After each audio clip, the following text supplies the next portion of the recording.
ညီကိုတွေအားလုံးပဲမင်္ဂလာပါခင်ဗျာဒီနေ့19ရက်6လ2025တောက်ကြနေ့အတွက်ပွဲစဉ်လေးကိုရွေးချယ်ပေးသွားမှာပဲဖြစ်ပါတယ်ဒီနေ့မှာဆိုရင်တော့ပွဲစဉ်အနေနဲ့အနေငယ်သာရှိရပါတော့ကျွန်တော်အနေနဲ့သုံးသက်ချက်တွေကိုတော့ထူထူပြောနေတော့မှမဟုတ်ဘဲနဲ့ဒီအတင်းတွေရဲ့ data တွေကျေးဖွင့်မှုတွေကိုပဲကြည့်ပြီးတော့ကျွန်တော်ရွေးချယ်ပေးထားတယ်ဒီနေ့ပွဲအနေနဲ့စပိန်လာလီဂါက Real Betis နဲ့ Real Sociedad တို့ရဲ့ပွဲစဉ်တွေကိုရွေးချယ်ထားတယ်ဒီအသင်းမှာဆိုရင်တော့အင်ရှင် Real Betis ကနေပြီးတော့တစ်လုံး95စားကိုပေါင်းရေး3လုံး60စားဆိုပြီးဖွင့်ထားတယ်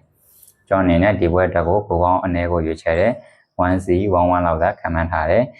ဒုတိယပွဲအနေနဲ့ဂျာမန်ဘန်ဒက်လီဂါကစတုဂတ်နဲ့စိန့်ပေါ်လီတို့ရဲ့ပွဲစဉ်လေးကိုရွေးချယ်ထားတယ်စတုဂတ်အနေနဲ့အိမ်ကွင်းကနေပြီးတော့တစ်လုံး80စားကိုပေါင်းရေး3လုံး50စားဆိုပြီးတော့ဖွင့်ထားတယ်ပေါ့နော်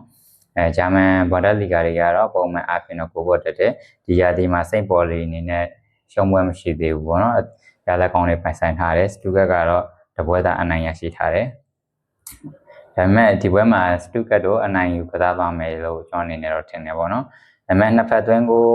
အများကိုကျွန်တော်အနေနဲ့ရင်ခုန်ရင်လည်းစိန့်ပေါ်လီကလည်းပဲကိုသွင်းချေရှိရပါတော့။တောင်းမွန်လို့အသင်းကိုတော့မှအိမ်ပွဲမှာဆိုလို့ရှိရင်3-3နဲ့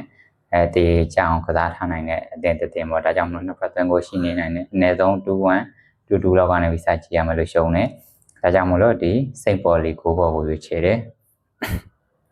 နောက်တစ်ပွဲကတော့လက်ချီနဲ့ကက်ကလီယာရီတို့ရဲ့ပွဲစဉ်လေးပေါ့နော်အင်ရှင်လက်ချီနဲ့တရေဆိုလို့ရှိရင်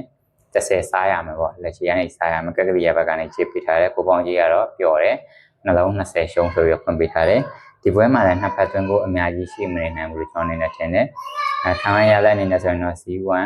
1-1အဲ့လောက်ပဲသွားမယ်ပေါ့နော်ဘော်ဒီရရွေးချယ်ရမယ်ဆိုရင်တော့ကက်ကလီယာရီကိုပဲကျွန်တော်အနေနဲ့ရွေးချယ်မယ်level 30ရှုံးမှာပေါ့နော်ပြီးရင်နောက်တစ်ပွဲအနေနဲ့ပြင်သစ်လီဂူ1ကလိုင်ယွန်နဲ့အန်ကာတို့ရဲ့ပွဲလေးပေါ့နော်လိုင်ယွန်နဲ့အန်ကာတို့ရဲ့ပွဲလေးကိုရွေးချယ်ပေးထားတယ်ဘော်ဒီဂျေးဆိုရင်လိုင်ယွန်ကတစ်လုံး20ရှုံးမယ်ကိုပေါင်းရေး3လုံး80စားရမယ်ပေါ့နော်ဒီဖွင့်လှစ်မှုမှာတစ်ဖက်သွင်းကိုပဲမြင်ရမယ်လို့ကျွန်တော်အနေနဲ့ထင်တယ်